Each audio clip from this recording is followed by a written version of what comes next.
Móvil, en Cadena Río. Y seguimos junto a ustedes informándonos. La saludamos nuevamente a Marce Ojea. Gracias, Flor. Estoy en el despacho del doctor Miguel Maldonado. Él es médico, psiquiatra, forense, bueno, un genio, y tengo el honor de poder estar dialogando nuevamente con él. Y si hay una persona que la tiene clara acerca de los policiales, es él. Así que estamos en su despacho. Me recibió el comisario. Les voy a contar, para los que no saben, es un perrito divino, tiene cara de malo, por eso se llama comisario, chicos. Bueno, voy a saludarlo primero a Miguel. Hola, buen día. Hola, un gusto estar con ustedes. Bueno, en realidad veníamos a consultarlos por varios temas. Por un lado, porque tuvimos varios casos resonantes. Tuvimos el caso de Poch, del Conde, que fue condenado a 37 años de prisión. Y también el otro tema interesante que nos gustaría en realidad discutir con él fue el del médico de Loma Hermosa, que mató a un delincuente que lo estaba asaltando. En realidad eran varios los delincuentes que lo estaban asaltando, y él agarró su arma y terminó disparando contra este joven y lo terminó matando. Hubo todo un revuelo en torno a este caso y nosotros queríamos consultarlo a él. Bueno, ¿cómo lo vio usted? Porque es difícil arrancar, ¿no?, hablar de este tema.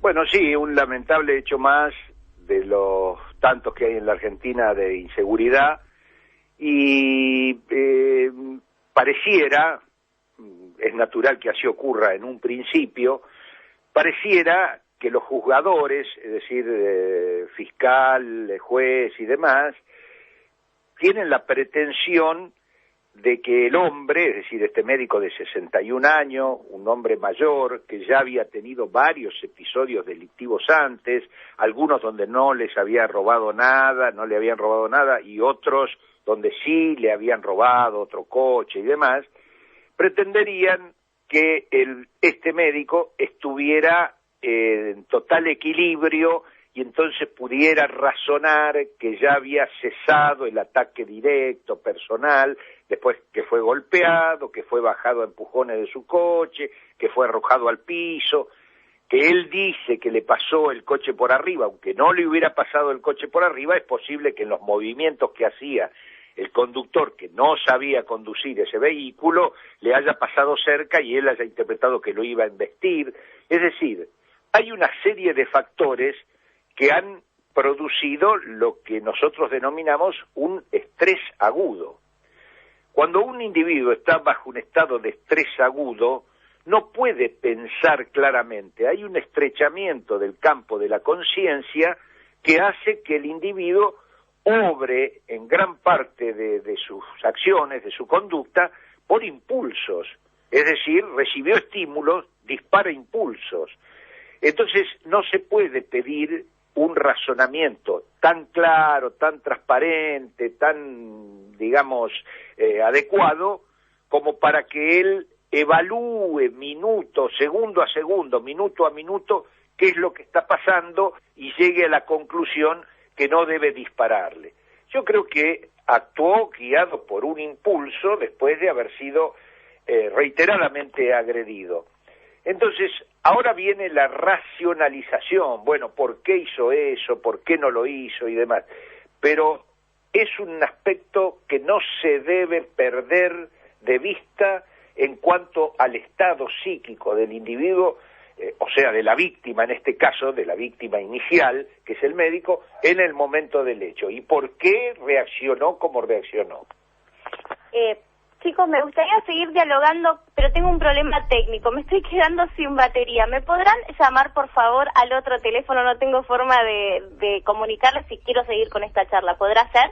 Bueno, ya Marcelita, en este momento estamos tratando de solucionarlo. Interesantísima la charla ahí con Miguel Maldonado y el análisis que está haciendo, que ha comenzado a hacer sin lugar a dudas de temas que están atravesando y mucho en estos momentos, los dilemas que genera, ¿no es cierto? Así que bueno, vamos en un ratito a seguir. Mientras tanto, si te parece, seguimos y vamos a tratar de, mientras tanto, de tomar comunicación por otro teléfono. ¿Sí, Marce? ¿Te parece?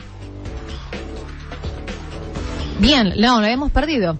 Estamos a las 9 de la mañana, 27 minutos. Te cuento, en estos momentos, en un ratito, vuelve la comunicación con Marce, 3 grados 2 décimos, sensación térmica 1 grado 2 décimos. El cielo está parcialmente nublado. Estamos junto a ustedes haciendo un análisis de los temas más importantes de La Plata, de la provincia, de país y, por supuesto, también algún tinte a nivel internacional. En estos momentos era Marce con el móvil, ¿no? Ahí recorriendo La Plata. Y qué temas delicados, por supuesto, y de la mano de este profesional da gusto y da un placer poder tener este análisis. Vamos a seguir escuchándolo. A ver, acá estamos, perfecto, dale. Gracias. Bueno, le estábamos hablando justamente de este caso de Loma Hermosa, del médico que terminó matando a un delincuente, y yo le quería consultar al doctor Miguel Maldonado si hubiera sido distinto, al menos en el aspecto legal, si se tratase de una persona más joven y que no ha tenido hechos así tan violentos en su vida. Bueno, si se tratara de una persona más joven, que a veces está en condiciones más adecuadas para morigerar los impulsos, y no hubiera tenido episodios previos que van sensibilizando al individuo, es posible, tampoco se puede asegurar, depende de la persona, pero es posible que hubiera podido controlar más adecuadamente sus impulsos. Quizá no hubiera disparado o quizá hubiera disparado a no pegar, a asustar. De todas formas, refiere que el delincuente lo amenazó en un momento y le dijo te voy a matar, HDP, una serie de cosas, y le gritaba. Y es verosímil esa versión que da el médico, porque a sabiendas el delincuente que su arma no funcionaba, porque él sabía que no funcionaba, no tenía munición, le faltaba el gatillo y demás, es posible que haya intensificado sus esfuerzos para amedrentar al médico y evitar que se moviera y demás. Con mala suerte, porque evidentemente el médico se movió. Si lo guardaba en el cantero la pistola, si la tenía encima, bueno, esas serán cuestiones que tendrá que dilucidar la investigación. Pero lo cierto es que este hombre, el médico, actuó bajo un estado de estrés agudo por las agresiones que había sufrido. Entonces no se puede pedir una respuesta absolutamente coherente, sensata, razonable y demás. A veces las respuestas en casos así son impulsos que después, por supuesto, se pagan caros, se arrepiente el que ha cometido esa acción bajo el influjo de los impulsos, pero bueno, lamentablemente las cosas reales son así. En la teoría, en el confort de un despacho de un funcionario judicial y demás, a veces se analizan de otra manera. Pero aquel funcionario judicial que ha estado en contacto con la calle, que ha pisoteado barro, que ha visto toda clase de hechos delictivos, de reacciones y demás, puede comprender y de alguna manera, si le cabe, justificar lo que ha ocurrido en esta oportunidad, cuando un hombre mayor, 61 años, que ha tenido episodios previos, reacciona de la manera en que lo hizo este médico. Pasemos a la otra persona importante de esta historia, que es el delincuente, conocido como Nunu. Usted, no sé si estuvo al tanto, seguramente sí, ha escuchado las declaraciones de la familia, de la madre, de los hermanos, que prometen venganza. ¿Es lógica esta querer actuar de este modo, sobre todo viniendo de una familia que, por ejemplo, el padre era delincuente, el abuelo era delincuente? Es lógica para un contexto, una familia, un medio social como el que ellos están inmersos, lógicamente juran y van a tratar de ejecutar una venganza. De pensamientos distinta a la de una completamente distinta. Es decir, se remonta a la antigüedad. Aquí es ojo por ojo, diente por diente, o sea, la famosa ley del talión de tiempos históricos. Nosotros se supone que hemos evolucionado, nosotros digo los humanos, hemos evolucionado como sociedades donde hay leyes que nos rigen, donde hay códigos de ética, donde hay una serie de normativas a las que el individuo debe ajustarse. Sin embargo, aquellos que están al margen de la ley, de los códigos, indudablemente proceden, actúan, piensan de otra manera. ¿Tienen códigos para qué? Para no traicionar, por ejemplo, al cómplice en las correrías. Seguramente si tomaran a los dos que acompañaban al delincuente muerto, seguramente si les tomaran declaración, dirían que ellos no vieron nada, que en realidad era un chico que fue a mirar el coche y entonces que llegó este salvaje y que lo empujó adentro del coche y que le tiró, y que la escopeta que no funcionaba, el pistolón que no funcionaba, lo llevaban en realidad porque estaban jugando al policía y al ladrón. Es decir, van a buscar algunas excusas o no van a declarar. Nunca van a declarar en contra de quien fue su socio de correría. Estos son códigos que se dan en este tipo de medio. Bien, bueno, no sé si le quieren hacer alguna consulta sobre este caso en el piso, si no, si les parece pasamos al caso Poch. Sí, ¿te parece? Pasamos al caso Poch, que sin lugar a dudas también, hablando psiquiátricamente, deja mucho, queda tan reflejado tanto la conducta del acusado como de las víctimas a la hora de declarar. Eso también, no solo la declaración verbal, sino también el cuerpo, ¿no? Digo, a la hora de analizarlo psiquiátricamente, cómo expresa tanto, eso llama mucho la atención también. Así es. Bueno, pasando al caso de Martínez Poch, ¿qué clase de personalidad tenemos? Bueno, yo acabo de escribir unas líneas para un periódico de circulación nacional, donde lo definía, y esto no es novedoso, porque ya los peritos que lo han entrevistado en tribunales en La Plata han dado su veredicto, han dado su diagnóstico y han concluido en que Martínez Poch, el conde, como él se hacía apodar, es un psicópata, es un individuo que, y en este caso yo me atreví a ampliar un poco el diagnóstico, es un psicópata antisocial, es decir, es alguien que está a contrapelo de las normas sociales casi universalmente aceptadas, que tienen, como todos los psicópatas antisociales, algunas desviaciones, algunos la tienen más intensa, otros menos intensa, en la esfera sexual. En este caso, lo que se advirtió es que una gran desviación del conde estaba justamente en la esfera sexual.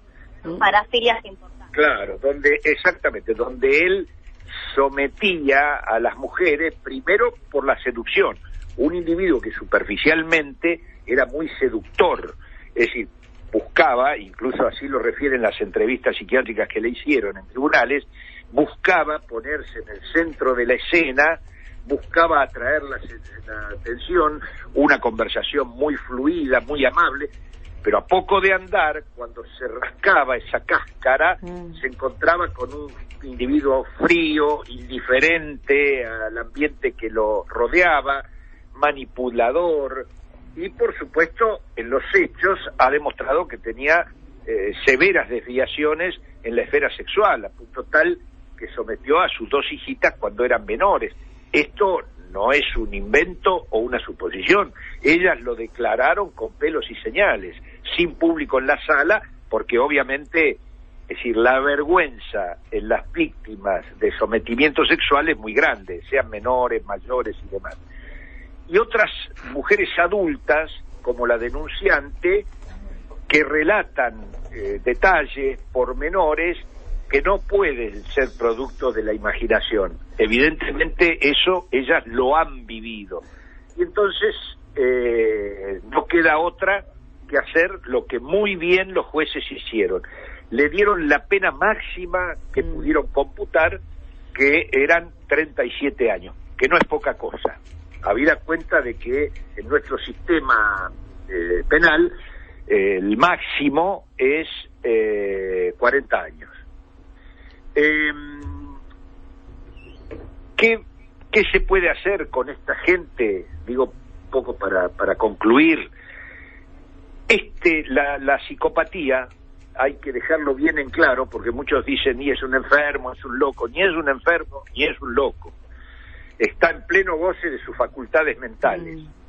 Puede discriminar entre lo que está bien y lo que está mal. Puede tomar decisiones libremente y decir, no, yo esto no lo voy a hacer, porque aunque a mí me gustaría hacerlo, esto está en colisión con las normas sociales. Él podía haber hecho eso y sin embargo no lo hizo. Por el contrario, él gozaba transgrediendo las normativas sociales.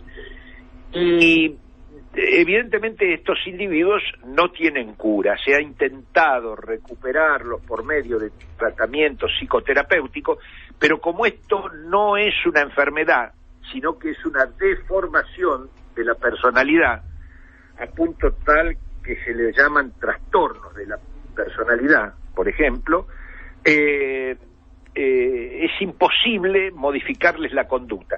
Entonces, lo más adecuado es que queden apartados de la sociedad de por vida. La cárcel no es la gran solución, porque en la cárcel se empiezan a dar otras dinámicas donde el psicópata antisocial termina liderando grupos, termina siendo, perdóneseme la expresión, el poronga dentro de un pabellón y demás, y entonces empieza a disfrutar de la vida en otros términos, es decir, dentro de la prisión. Entonces, lo necesario sería crear los institutos para alojamiento de los que portan desórdenes de personalidad. Por ejemplo, el psicópata antisocial que ha delinquido. Porque hay algunos que no delinquen, saben dónde está la línea que si la pasan van a ir presos. Entonces no delinquen. Pero está en el microdelito. Es decir, en las cosas que son infracciones, pero que indudablemente van en contra de las normativas sociales. El tema de las psicopatías y los psicópatas es todo un tema que todavía los psiquiatras, los sociólogos, incluso los antropólogos, no hemos logrado resolver. De todas formas, como solución transitoria, es alejarlos de la sociedad, recluirlos en institutos especiales para ese tipo de individuos, donde se los debe obligar a trabajar, porque por el trabajo se puede lograr la dignificación de una persona. Miguel, todas las víctimas del Conde fueron mujeres, sus hijas, sus novias. ¿Esto pudo haber estado relacionado, por ejemplo, a ciertas figuras femeninas como la madre y la esposa que había fallecido? Sí, se supone, bueno, esta acotación tuya es muy importante, ¿no? La esposa había fallecido.